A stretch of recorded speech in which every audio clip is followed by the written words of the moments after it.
Foi na ressurreição que Ele venceu a morte, foi na ressurreição que Ele enterrou os nossos pecados, foi na ressurreição que Ele determinou que nós somos justiça de Deus.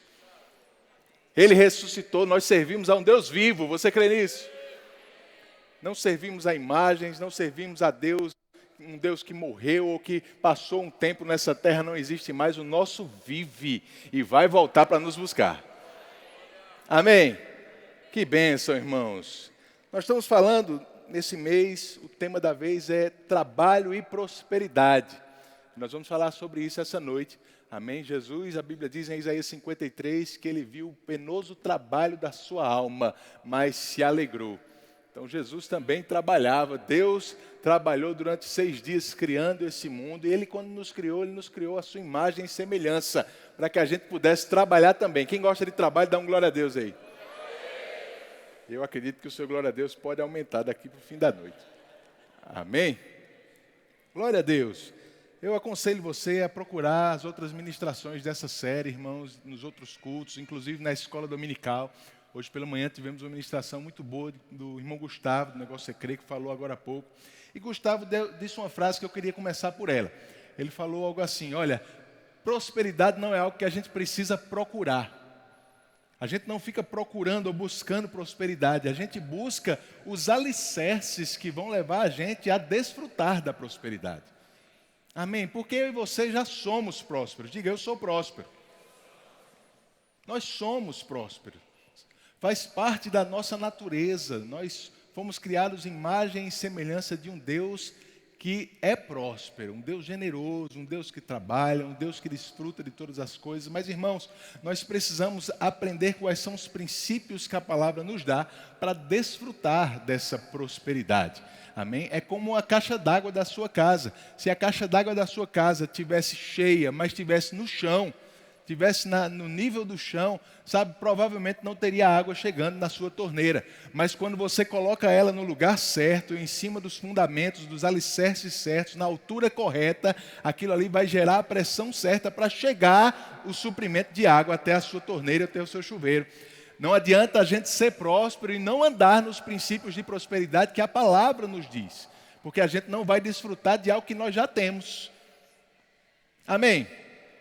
Nós somos prósperos sim. Prosperidade não tem a ver com o que você tem. Tem a ver com quem você é. Não é o que você tem que determina a tua prosperidade. É quem você é. Quem você é em Cristo. Somos prósperos, irmãos. Ela começa com uma mentalidade correta, entender corretamente. A Bíblia fala muito sobre cultivarmos uma mentalidade correta em todas as áreas. Romanos capítulo 12, você conhece muito bem esse texto, no versículo 2, diz para a gente ser transformado pela renovação da nossa mente. Eu queria ler esse versículo com você na versão ampliada.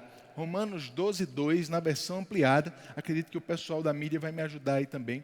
Diz assim: não estejam conformados com este mundo ou este século, moldados após ele e adaptados a seus costumes exteriores superficiais, mas sejam transformados, mudados pela inteira renovação de sua mente, por seus novos ideais e a sua nova atitude, para que vocês possam provar por si mesmos qual é a boa e aceitável e perfeita vontade de Deus. Sim, qual é de fato a coisa que é boa e aceitável e perfeita aos olhos dele para vocês.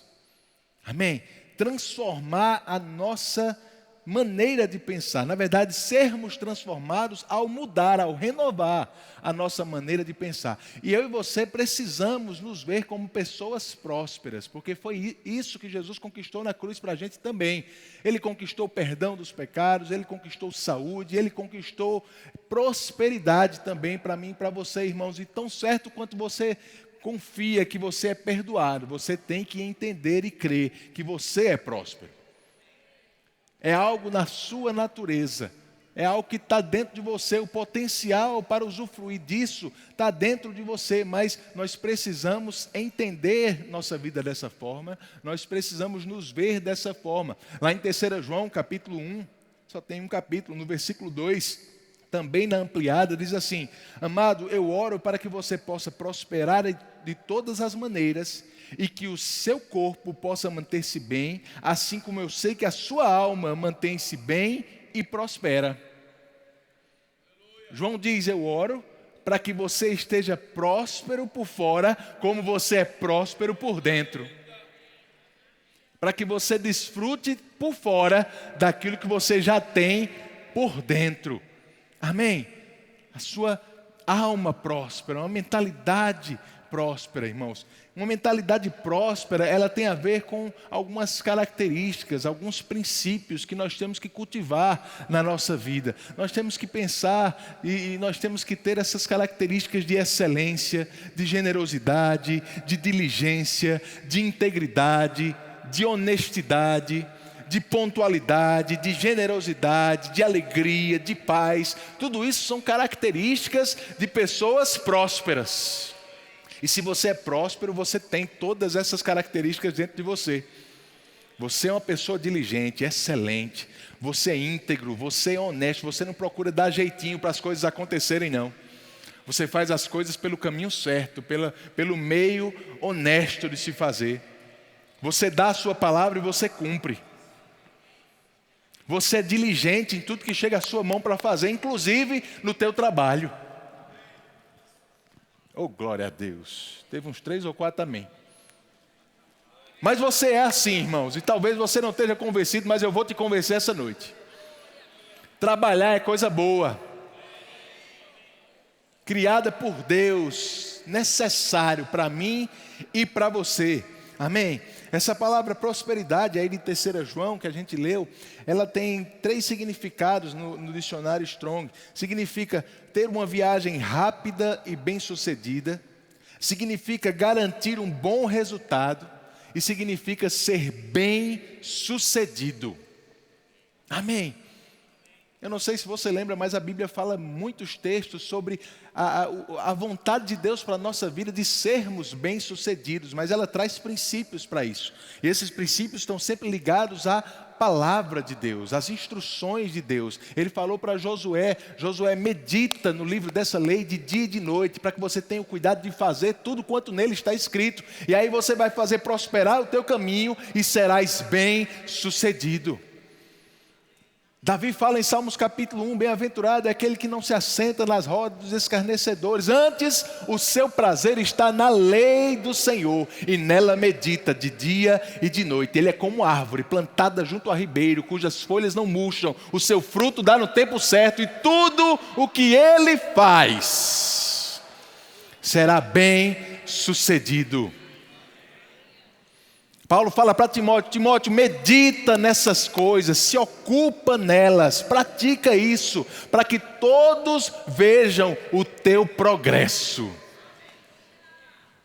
Quando a gente dá ouvidos à palavra de Deus, irmãos, e coloca ela em prática, nós seremos bem-sucedidos em tudo que a gente realizar.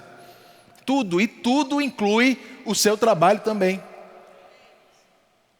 Tudo inclui a sua profissão, tudo inclui a sua empresa, tudo inclui a sua ocupação.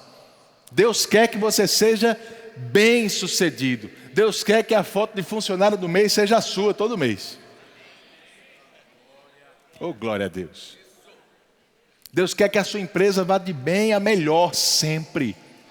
Que se destaque, que você como profissional se destaque em tudo que você faz. Mas a gente precisa entender que a Bíblia nos estimula a trabalhar. Porque tem gente, irmãos, que acha e tem a ideia de que o trabalho veio com o pecado. Eu não sei se você já ouviu gente falando isso, mas eu já ouvi pessoas que acham que o homem, se não tivesse pecado, a gente não ia precisar trabalhar. Olha só, achando que Adão foi criado para viver de férias eternamente. Pelo contrário, irmãos, a Bíblia nos estimula muito a trabalharmos. Lá em 2 Tessalonicenses 3, por exemplo, Paulo nos estimula a gente nem ficar perto de gente ociosa. Pergunta para quem está do seu lado: você gosta de trabalhar? Se ele disser que não, afasta aí um pouquinho dele.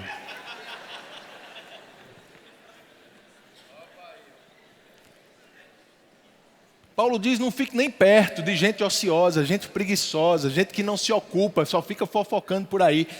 Parece que essa ociosidade, ela pega, irmão. Essa preguiça de trabalhar parece que pega. Tenha cuidado com quem você anda.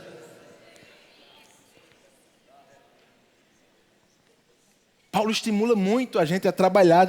Em Atos capítulo 20, ele ainda diz, olha, eu fui exemplo constante de como podemos, com trabalho árduo, ajudar os necessitados. Lembrando as palavras do Senhor Jesus, a bênção maior em dar do que em receber.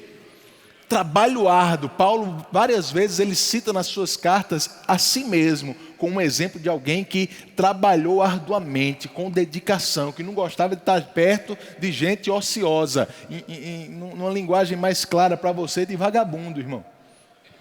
Deus não gosta de vagabundo, e a gente não deve gostar também não.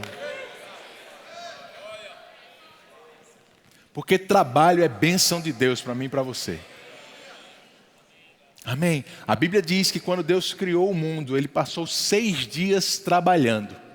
No 7º dia Ele descansou do trabalho das suas mãos. Mas antes de descansar, Ele criou o homem para continuar fazendo o trabalho que Ele tinha começado. Eu e você, a gente foi criado para trabalhar. Deus criou o homem à sua imagem e semelhança e disse, olha, cresça, se multiplique, governe o mundo, domine sobre tudo que foi criado. Deus criou o homem para administrar essa terra, para governar esse lugar, dando continuidade ao que Ele fez. Deus o criou à sua imagem e semelhança. E se Deus gostava de trabalhar, a gente tem que gostar também. Nós somos iguais a Ele, temos o caráter, temos a natureza de Deus dentro de nós. Abre comigo em Gênesis capítulo 2. Gênesis 2.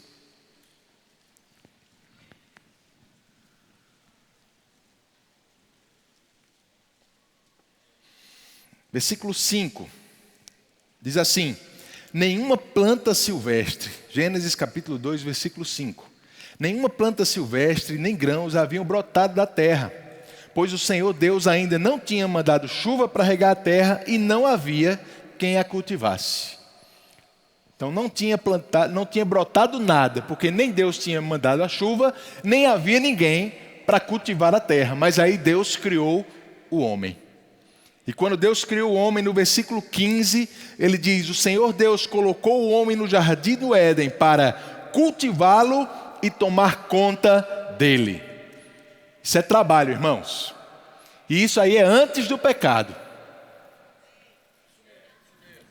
Só para ficar mais claro para você. Trabalho não é maldição do pecado, irmãos. Trabalho é bênção de Deus. É projeto de Deus para mim e para você. Trabalhar, amém? Mas o que acontece? O homem peca. No capítulo 3 você vê a narração disso, o homem peca e por causa do pecado, eu queria que você fosse para lá, capítulo 3, versículo 17, Gênesis 3, 17, diz assim, e ao homem ele disse, uma vez que você deu ouvidos à sua mulher e comeu da árvore cujo fruto ordenei que não comesse, maldita é a terra por sua causa. Por toda a vida terá muito trabalho para tirar da terra o seu sustento.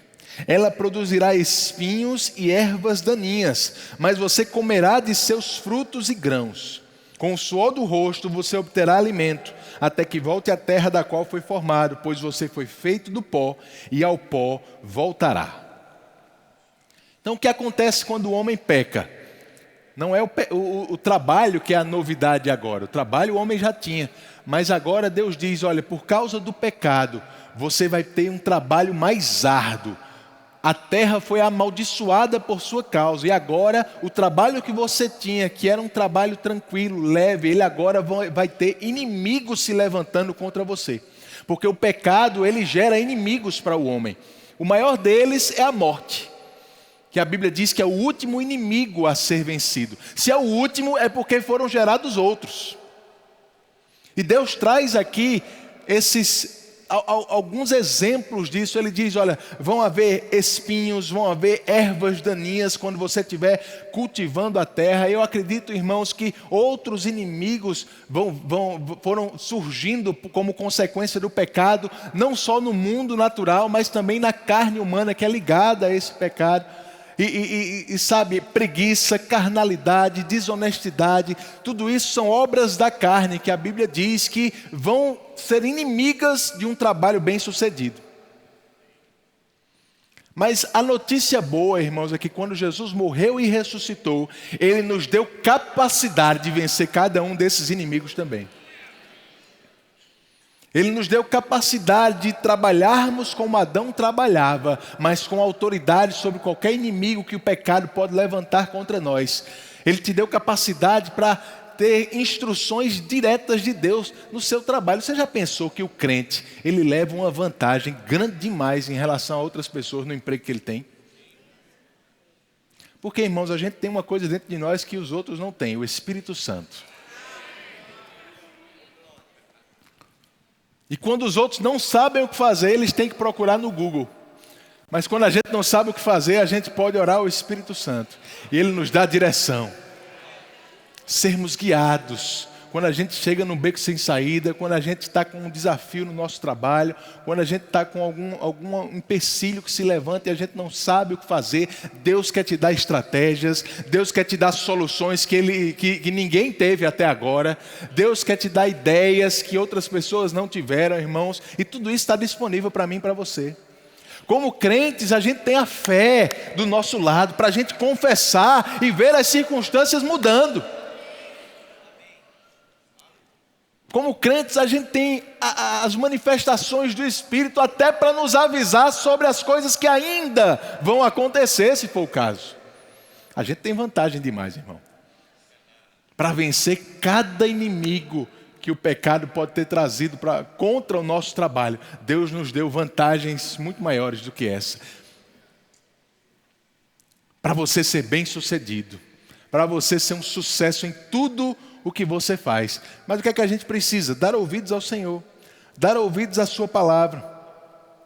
Entender, irmãos, que o trabalho não é um castigo de Deus para a gente, é bênção, é um meio, é um princípio, é um dos alicerces para a gente levantar aquela caixa d'água e desfrutar da prosperidade que a gente já tem. Amém?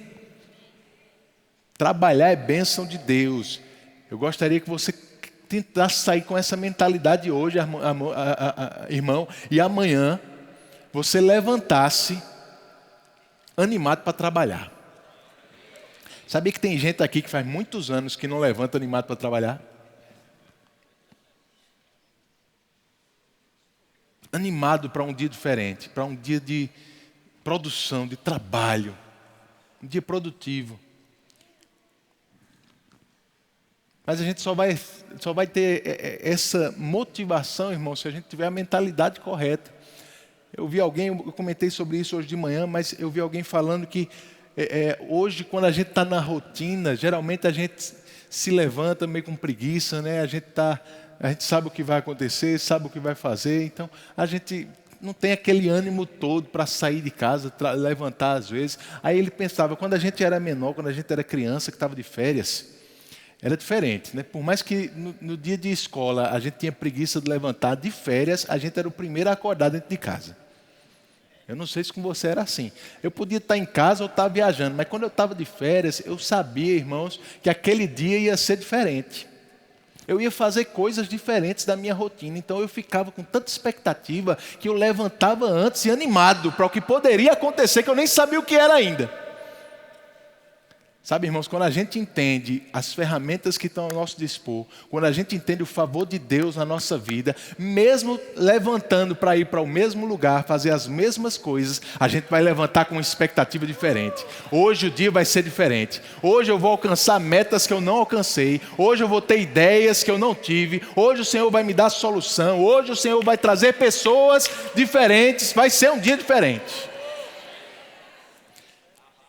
Você vai acordar diferente amanhã. Animado para trabalhar. Vai acordar antes do despertador tocar. Aleluia! A gente precisa entender isso, irmãos. Prosperidade é quem nós somos. Não é o que nós temos. Da mesma forma, as pessoas confundem e acreditam que se elas tiverem sucesso no trabalho, elas serão prósperas. Tem gente que acha isso, que se tiver sucesso no trabalho, isso vai fazer dela uma pessoa próspera. Quando é justamente o contrário. É pelo fato de você ser próspero que você tem condições de ter sucesso no seu trabalho. A gente precisa entender, lá em Gênesis, capítulo 39, eu queria que você abrisse lá, Gênesis 39, falando sobre José. Gênesis 39, versículo 2, diz assim: o Senhor estava com José, por isso ele era bem-sucedido em tudo o que fazia. Oh glória! O Senhor estava com José, e por isso ele era bem-sucedido em tudo o que fazia, no serviço da casa do seu senhor egípcio. Potifar percebeu que o Senhor estava com José e lhe dava sucesso em tudo que ele fazia. Satisfeito com isso, nomeou José seu assistente pessoal e o encarregou de toda a sua casa e de todos os seus bens. A partir do dia em que José foi encarregado de toda a casa e de todas as propriedades de Potifar, o Senhor começou a abençoar a casa do egípcio por causa de José. Tudo corria bem na casa e as plantações e os animais prosperavam. Assim, Potifar entregou tudo que possuía aos cuidados de José e, tendo como administrador, não se preocupava com nada, exceto com o que iria comer. Olha isso, irmãos, e a gente está falando em alguém na antiga aliança. Mas a Bíblia diz que o Senhor estava com José, e porque o Senhor estava com José, tudo o que ele fazia dava certo.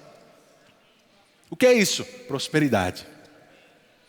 Ser bem-sucedido, prosperidade. Porque o Senhor está comigo, está com você. Tudo que a gente fizer deve ser bem-sucedido. Amém? E o que é que vai acontecer? Assim como Potifar, as pessoas vão perceber isso em você. Teu patrão vai perceber isso em você. Os teus clientes vão perceber isso em você. Vão perceber que com você a coisa é diferente. Que com você tem um toque que parece mágico. Mas você sabe, é prosperidade o nome disso. É a mão do Senhor sobre a nossa vida. É a direção do Senhor. É a unção sobre a nossa vida, nos guiando, nos ensinando, nos instruindo em tudo. E você vai começar a se destacar. Você vai começar a se destacar no que você faz, na sua profissão, no seu ramo. Você vai ser melhor do que os outros. Não por causa do que você faz, irmãos, mas por causa do que Ele fez por você. É de quem você é. Você entende? Mas a gente precisa primeiro cultivar essa consciência na nossa vida. O Senhor está conosco. Somos prósperos. E por causa disso, onde eu colocar a mão vai prosperar também. A Bíblia diz, desde o dia em que José assumiu a administração da casa de Potifar, desde esse dia, tudo começou a dar certo lá.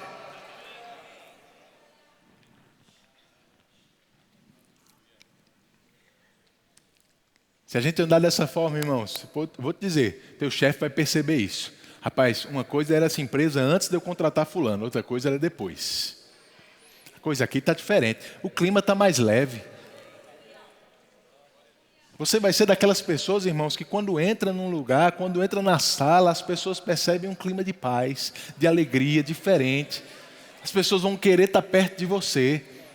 Os clientes vão entrar numa loja e vão ter 20 vendedores, mas alguma coisa vai atrair eles a você.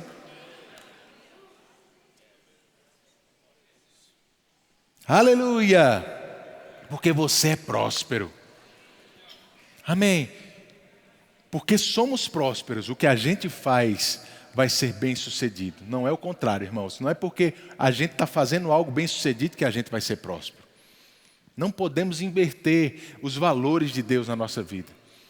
A prioridade é que a gente entenda quem nós somos. Eu quero lembrar você lá em Lucas capítulo 5, eu não vou ler para a gente ganhar tempo, mas tem uma história que você conhece bem da pesca maravilhosa lá, né?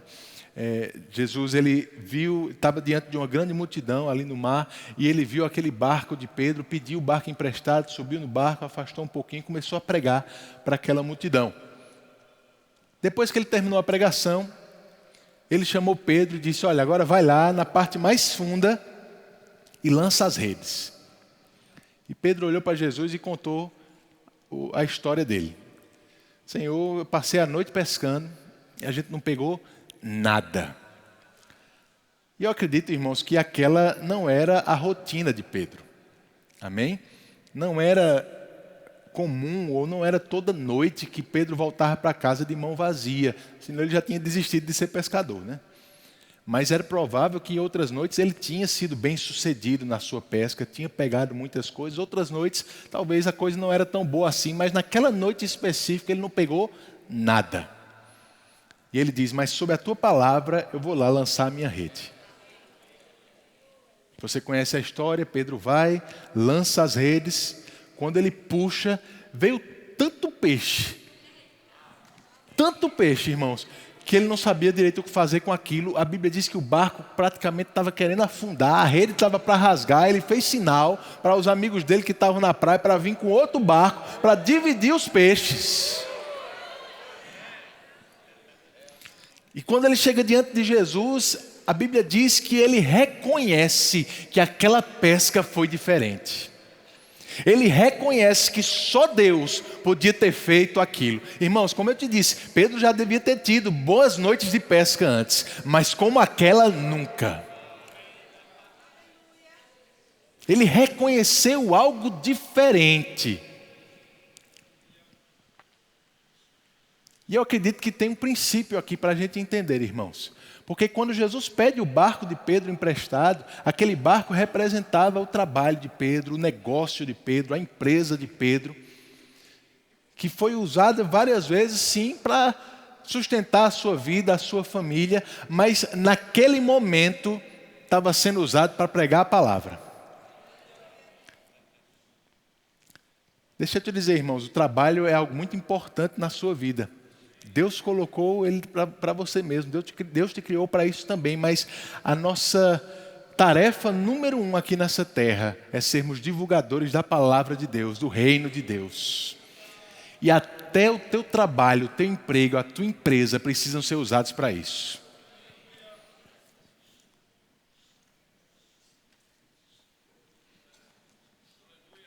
Eu li uma frase de A.W. Tozer essa semana que ele diz, olha, não é o que você faz que determina se o teu emprego é sagrado ou é profano.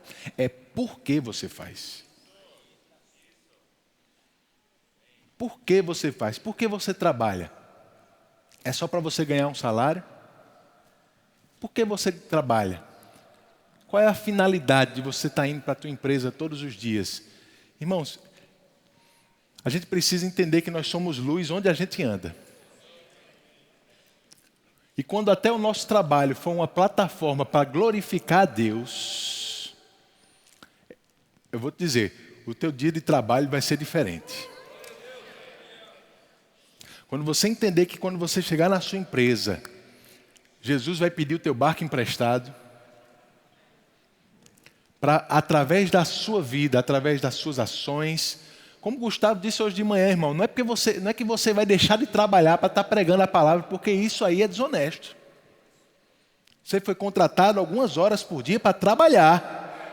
Agora, a forma como você vai trabalhar é uma pregação também. A forma como você vai lidar com as responsabilidades, com as circunstâncias, com os problemas, é uma pregação para as pessoas também. A tua pontualidade é uma pregação para as pessoas. A tua integridade, honestidade, a forma como você vai tratar quem está acima e quem está abaixo de você é uma pregação também. Tudo isso vai glorificar a Deus através da sua vida. E quando você for jogar a rede, meu irmão, eu vou te dizer, Deus vai estar pronto para fazer você prosperar. Vai ser uma direção simples, não muito diferente. Você já pensou que a direção que Jesus deu para Pedro não foi muito diferente? Afinal, ele só mandou Pedro ir pescar. Ele fazia isso sempre, só mudou o horário.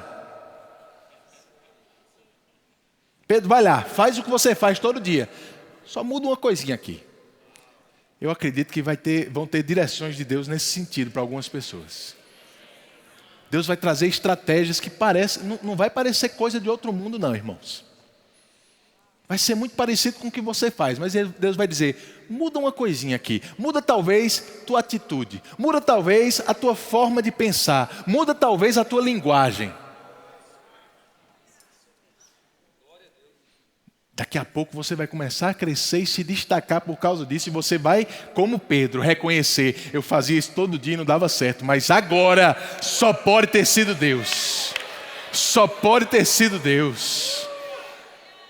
Porque você está colocando os princípios em prática. Você está colocando as coisas na ordem correta. Você é próspero. Você foi chamado para glorificar a Deus com o que você faz.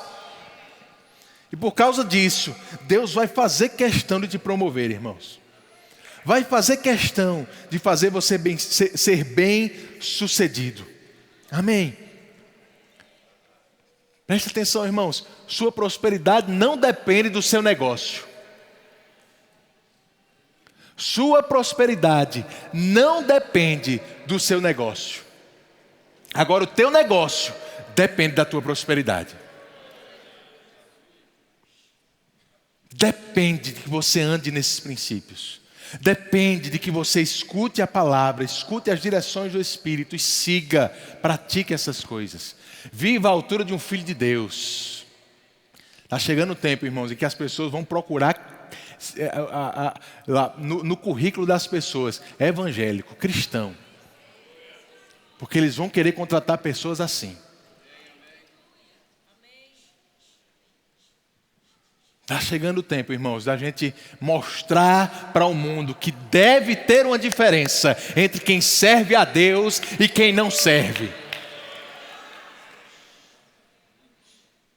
E vai ser através de você, diga, vai ser através de mim. Aleluia. Trabalho é um desses princípios, irmãos, em que quando você coloca em prática da forma certa, você vai desfrutar da sua prosperidade, da que você já tem. Um outro princípio que eu quero falar com você nesse final de pregação é sobre dízimo. Amém? Eu vou dar uma chance para você dar um amém bem forte agora. Tá? Eu vou falar sobre dízimo. Eita glória, aleluia. Irmãos, quando a gente vê o princípio de dízimo na palavra, a gente vai ver que dízimo está intimamente ligado a trabalho. Afinal, a gente não dizima para a gente ganhar algo, a gente dizima porque a gente já recebeu. Porque nós já tivemos um rendimento. Amém? O princípio de dízimo, ele está na Bíblia toda. Desde a criação. A gente leu Gênesis capítulo 2, quando Deus cria o homem e estabelece ele para cultivar a terra. Nós lemos o versículo 15. Eu quero ler de novo com você, o pessoal vai colocar na tela aí. Gênesis 2,15 diz: o Senhor Deus colocou o homem no jardim do Éden para cultivá-lo e tomar conta dele. Versículo 16: mas o Senhor Deus lhe ordenou: coma à vontade dos frutos de todas as árvores do jardim, exceto da árvore do conhecimento do bem e do mal. Se você comer desse fruto, com certeza morrerá. Amém?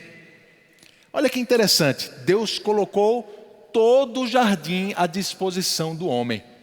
Inclusive a árvore que ele diz que não era dele.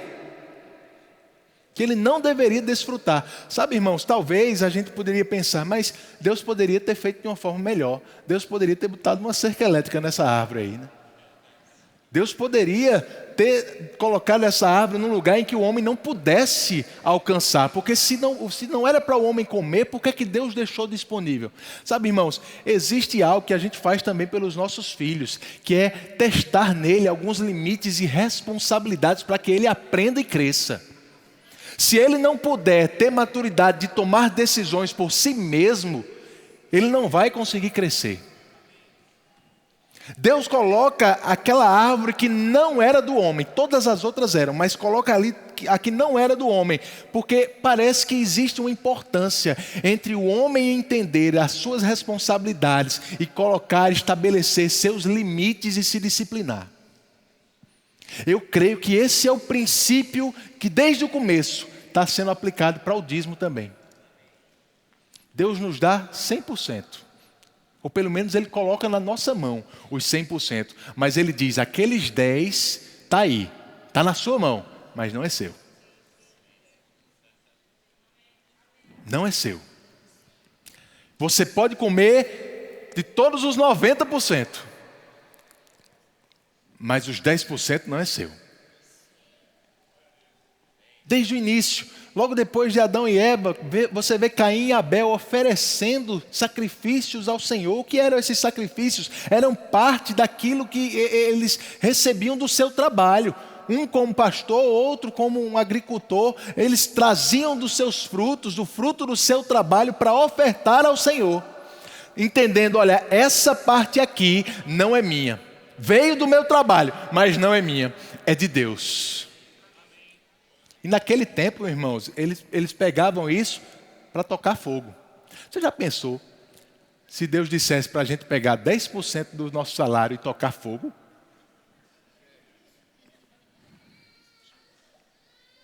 Em oferta ao Senhor? Meu Deus do céu.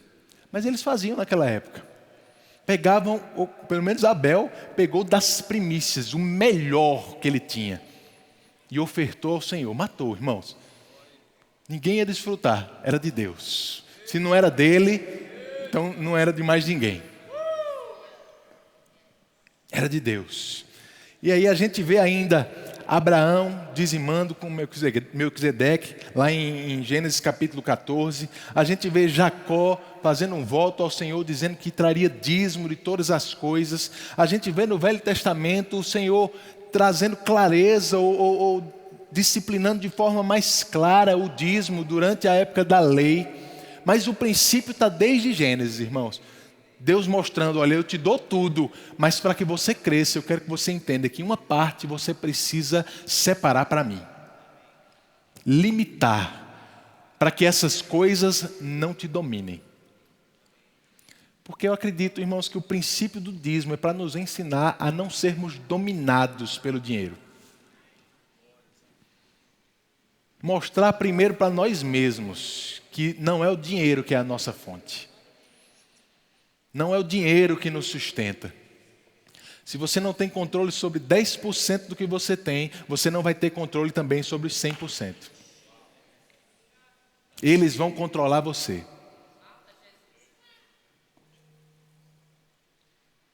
Oh, glória a Deus. Isso era tão claro, irmãos, principalmente no Velho Testamento, que em Malaquias, o profeta ele diz, olha, vocês, falando para a nação de Israel, vocês estão roubando o Senhor. Olha só. E ele diz, vocês podem perguntar, como é que estamos lhe roubando? Ele diz, nos dízimos e nas ofertas. Porque quando a gente não dá a Deus a parte dele, a gente está ficando com algo que não é nosso. E o nome disso ainda é roubar. Amém? No Velho Testamento, na lei, a gente vê muita clareza, irmãos, acerca da destinação dos dízimos. Não foi a lei que inaugurou o princípio do dízimo, mas ela trouxe mais clareza para a gente. A ponto de Deus dizer, olha, vocês vão trazer dízimo de tudo que vocês têm de rendimento para a casa do tesouro, para o templo. Para que isso sirva de mantimento para o templo. Lá em Malaquias fala isso também, nesse texto que eu citei há pouco. O dízimo até hoje é mantimento para o templo, para o lugar onde nós congregamos aqui. Mantimento para os ministros também. Jesus, ele não voltou atrás com o princípio de dízimo. Lá em Mateus 23, falando sobre dízimo, ele exorta aos fariseus, ele diz, olha, vocês dão dízimo de tudo, mas estão esquecendo de outros princípios também, de justiça, de misericórdia, de fé. Eu digo uma coisa, continuem dando dízimo, mas também prestando atenção nessas outras coisas. Veja que o dízimo não faz parte daquelas outras leis que Jesus tinha dito, olha, ouviu que disseram isso, eu digo outra coisa. Jesus tinha autoridade para mudar isso, irmãos. Jesus tinha autoridade para fazer diferente ou até para acabar com o dízimo, mas ele não fez isso. Ele, pelo contrário, disse aos fariseus, continuem fazendo isso, mas sem esquecer da justiça, da misericórdia e da fé também. Está lá em Mateus 23. E quando a gente vai para Paulo, as cartas de Paulo, a gente vê claramente que os princípios do dízimo continuavam valendo para a igreja. Em 1 Coríntios capítulo 9, eu vou ler com você esse texto, para que a gente possa entender o que Paulo está dizendo aqui. 1 Coríntios 9, abre lá, versículo 4. Paulo está trazendo os princípios que foram estabelecidos no Velho Testamento, mas para dentro da igreja ainda. Ele diz, Acaso não temos o direito de receber comida e bebida por nosso trabalho? Ou temos o direito de levar conosco uma esposa crente, como fazem os outros apóstolos e como fazem os irmãos do Senhor e Pedro? Ou será que só Barnabé e eu precisamos trabalhar para nos sustentarmos?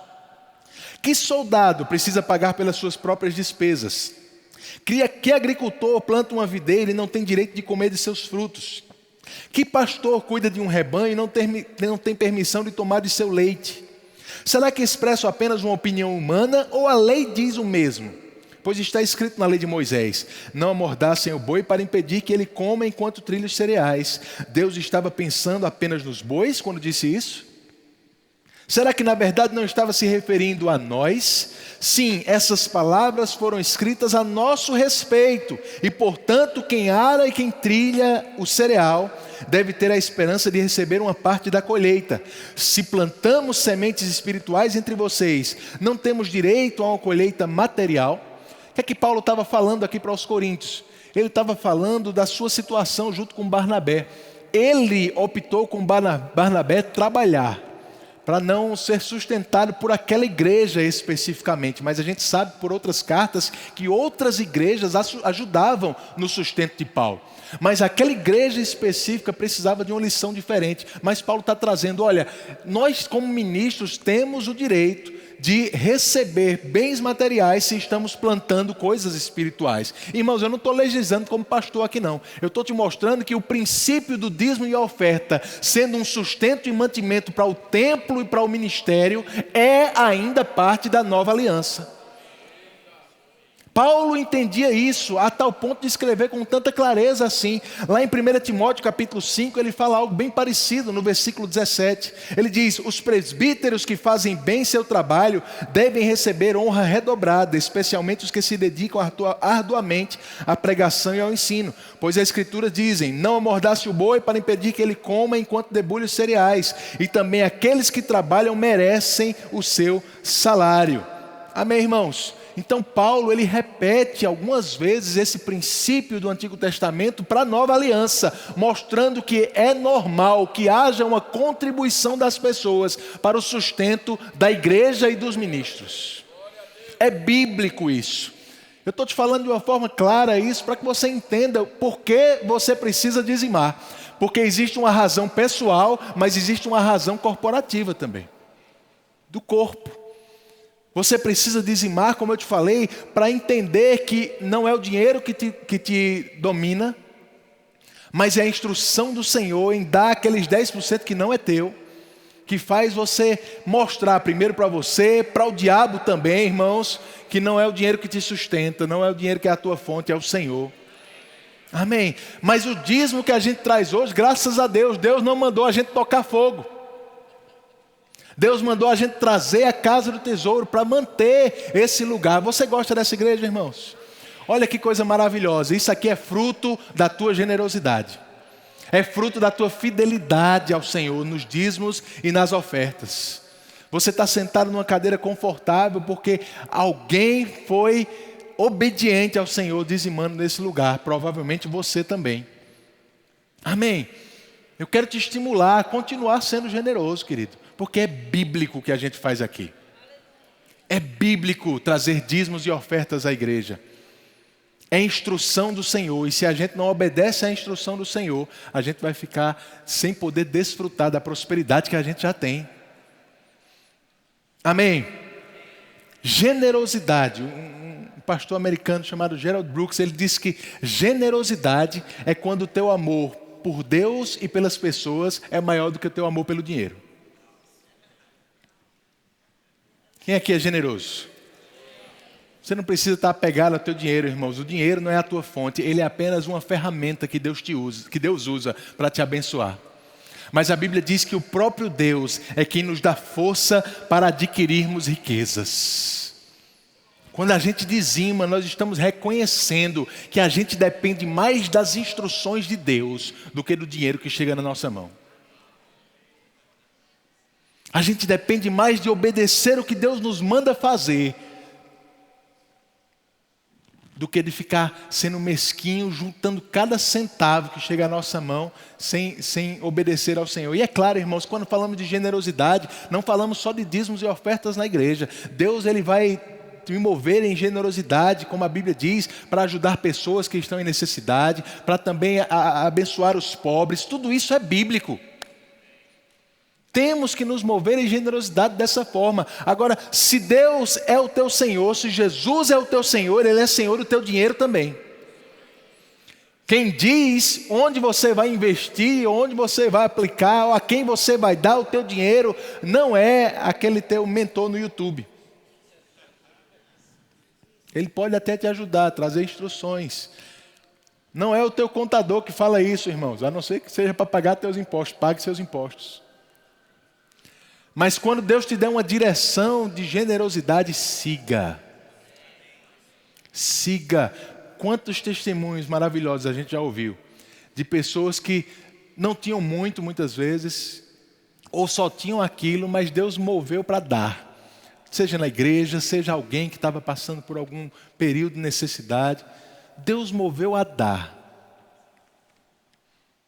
E por causa da direção de Deus e da obediência àquela instrução, ele pôde desfrutar da caixa d'água. Quando ele precisou, quando ele abriu a torneira, saiu provisão. Deus vai te dar instruções, irmão, sobre teu dinheiro, que parece que é para que você se livre dele, mas não. É para você abrir mais espaço para o que ele vai te dar.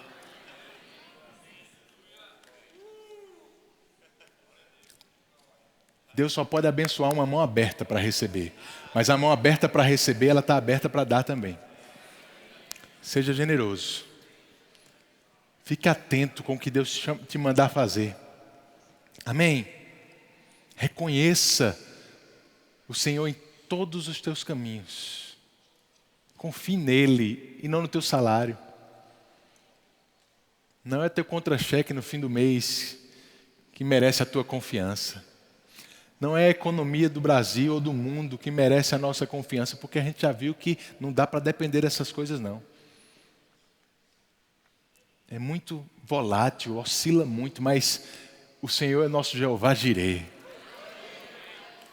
A provisão dele, irmãos, não falha, chega na hora certa, no momento certo, na quantidade certa, para nos abençoar. Mas não só isso, a Bíblia diz que é uma medida recalcada, sacudida, transbordante, que assim como Pedro abençoou aqueles que estavam perto dele, foi tanto peixe que sobrou para quem estava perto.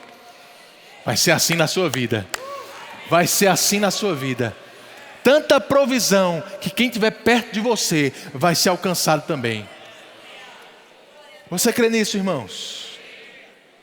Eu quero te estimular a se manter generoso, trabalhando e dizimando.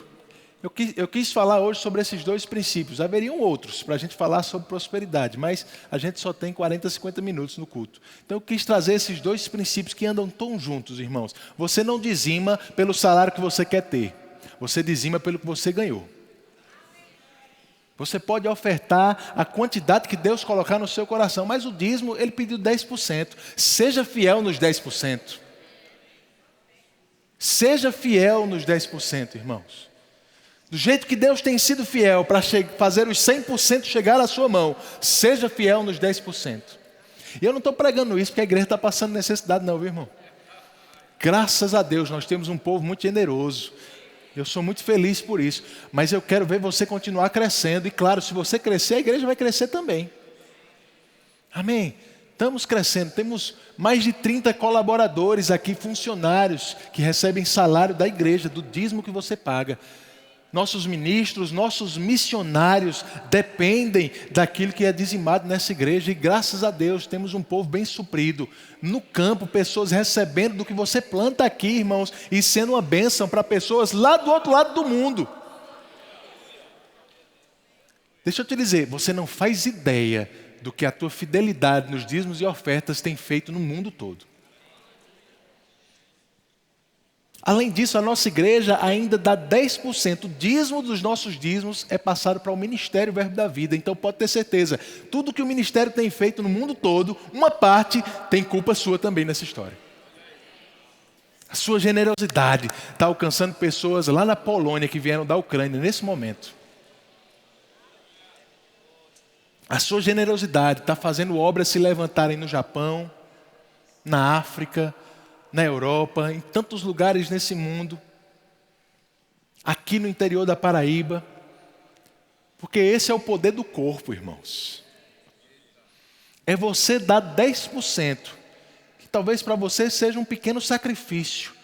Mas quando junta o seu 10% com o 10% do teu irmão, com o 10% do outro irmão, a gente faz uma obra que só juntos a gente conseguiria fazer. As pessoas perguntam, mas para que uma igreja tão grande?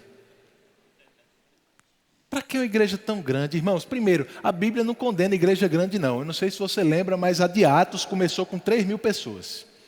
Passou para 5.000 homens. A gente nem sabe quantas mulheres e crianças tinha. A igreja de Éfeso, os estudiosos dizem que deve ter chegado a ter 20.000 membros. A gente tem chão pela frente ainda. Amém. Mas por quê? Porque quanto mais a gente se junta, mais a gente pode fazer. Quanto mais a gente se junta, mais missionários a gente pode enviar. Quanto mais a gente se junta, mais influência a gente vai ter em Campina Grande, na Paraíba, no Brasil. Você faz parte de uma obra muito grande, querido. E cada centavo que é administrado aqui, que é ofertado nesse lugar, é administrado com muita seriedade, por pessoas sérias. Eu não falo só de mim não, tem uma grande equipe junto comigo que faz isso acontecer. Amém? Estamos crescendo. Temos muitas necessidades aqui na igreja, graças a Deus, porque o desafio é sempre maior. Eu gosto de dizer assim, no McDonald's a pessoa chega, paga antes de comer, não é assim? Na igreja, a pessoa se alimenta por 6 meses, 1 ano, até criar confiança para começar a dizimar. Então a gente está sempre com mais necessidades do que com recursos. Mas o Senhor nos dá sabedoria para administrar e olha o crescimento que a gente já tem. Olha quanta gente boa que chegou no nosso... Irmãos, a gente está com o departamento infantil crescendo tanto. Juliana me disse algo hoje que eu fiquei alegre e preocupado ao mesmo tempo. Ela disse, você tem falado de segundo culto, de um segundo culto. Talvez a gente precise mesmo fazer um segundo culto, mas antes daqui lotar, porque o departamento infantil já está ficando lotado. Você já pensou, para cada 4 adultos aqui na nave tem uma criança lá em cima. É muita gente, irmão. Se Deus colocar no seu coração de ser professor do departamento infantil, não endureça o seu coração, irmão. Amém. Disponibilize, não só dos seus recursos, do seu tempo também, para a obra do Senhor. Você é feliz com a sua igreja? Eu sou muito animado com essa igreja, irmão. Eu sou feliz demais com cada membro, cada um que tão alegremente, com generosidade, tem dizimado e ofertado. E eu creio, queridos, que a gente precisa ter um coração cada vez mais disponível para isso, porque Jesus está voltando. A gente não tem mais para que estar juntando tanto dinheiro, não. A gente precisa aplicar na obra mesmo. Fazer as coisas acontecerem antes que Ele volte. Amém. Aleluia. E Deus vai te prosperar muito para isso também. Quanto mais o teu foco estiver na coisa certa, mais os recursos vão chegar para você. A Bíblia diz em 2 Coríntios 9 que Ele nos dá para toda generosidade. Quanto mais generoso você é, mais você vai desfrutar da prosperidade de Deus na sua vida. Amém? Posso orar por você? Feche os teus olhos. Eu queria que você pensasse um pouquinho sobre o seu trabalho, irmãos. Nós temos empresários, nós temos empreendedores, nós temos empregados, nós temos profissionais liberais aqui. Nós temos tantas pessoas diferentes nesse lugar, mas eu tenho certeza que Deus quer abençoar e tocar cada um deles aqui com uma fase nova naquilo que você faz, na sua ocupação, na sua profissão. Eu sei, irmãos, que Deus está nos chamando para se destacar nesse mundo, para a gente entrar em áreas na sociedade que ainda não foram tocadas, porque precisamos glorificar a Deus nesses lugares. É necessário ter um crente em cada lugar nesse mundo, glorificando ao Senhor. E eu sei que talvez você vai entrar em áreas diferentes.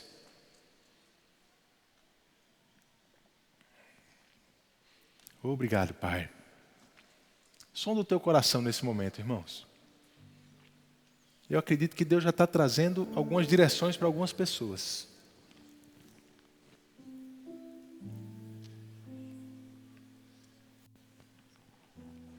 Quando você acordar amanhã motivado para trabalhar, se prepara, as ideias vão surgir.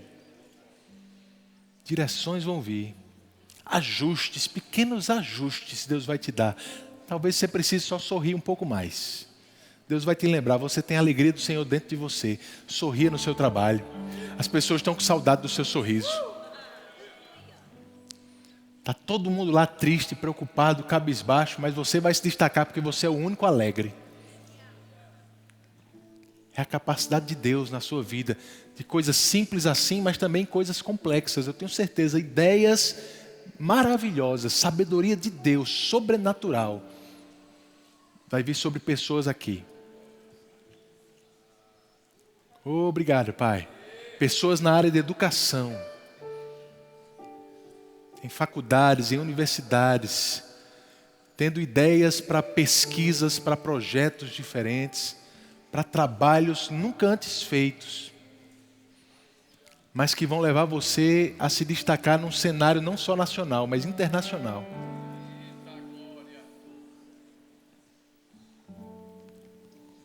Obrigado, Senhor. Muito obrigado. Pela luz do Senhor que está em nós, brilhando cada vez mais longe nesse mundo, em cada vez mais lugares. Eu oro pelos meus irmãos e irmãs, Pai. A Tua palavra diz que aquele que precisa de sabedoria, peça que você dá liberalmente. Nós pedimos mais sabedoria, Senhor. Mais sabedoria para sermos bons patrões, bons funcionários, bons profissionais. Para que possamos mostrar a Tua excelência onde a gente ande. E desfrutar da prosperidade que está dentro de nós. Obrigado, Senhor. Muito obrigado pela ajuda do Teu Espírito, Pai. Amanhã não vamos trabalhar sozinhos, a gente vai trabalhar junto com o Teu Espírito. Nós vamos para o nosso emprego junto com o Teu Espírito. Nós vamos lidar com dificuldades, com desafios, mas o Teu Espírito está conosco. Não é peso. Não é peso. Teu trabalho não é um peso. Teu trabalho é uma porta que Deus abriu para fazer você crescer cada vez mais. Seja diligente. Por mais que possa ser desafiador algumas vezes, por mais que possa ser difícil algumas vezes, seja diligente.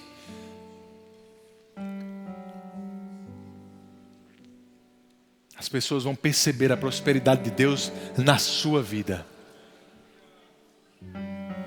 Obrigado, Senhor, pela unção do Teu Espírito que nos ensina todas as coisas, nos ensinando a trabalhar de forma melhor. Cremos nisso, em nome de Jesus. Você recebe, irmão? Aleluia.